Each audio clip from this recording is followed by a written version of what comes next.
ហើយការប្រទះឃើញ USO នេះត្រូវបានកត់ត្រាក្នុងកំណត់ហេតុដើរសមុទ្រប្រចាំថ្ងៃរបស់លោក Christophe Colomb ផ្ទាល់ក្នុងឆ្នាំ 1492 នៅពេលដែលលោកធ្វើនាវាចរលើសមុទ្រឆ្លងកាត់ប្រជុំកោះប៉ាហាម៉ាទៅកាន់ទ្វីបអាមេរិកកំណត់ហេតុត្រូវបានកត់ត្រាជាអក្សរឡាតាំងដែលមានខ្លឹមសារថានាវេលាម៉ោង 10 យប់មេឃមានសភាពងងឹតទៅហើយពេលនោះនាវាម្នាក់កំពុងតែឈប់ពិនិត្យរកមើលកោះដែលអាចមាននៅខាងមុខ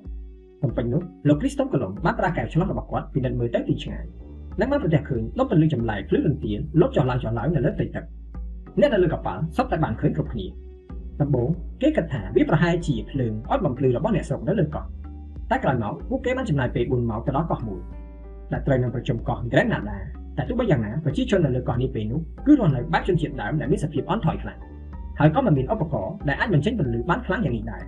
ចំណុចនេះហើយដែលបានធ្វើឲ្យលោក Christophe Colomb ងើយឆ្ងល់យ៉ាងខ្លាំងនិងបានកត់ត្រាទុកជាហេតុការណ៍ចម្លែកក្នុងសៀវភៅកំណត់ហេតុរបស់លោក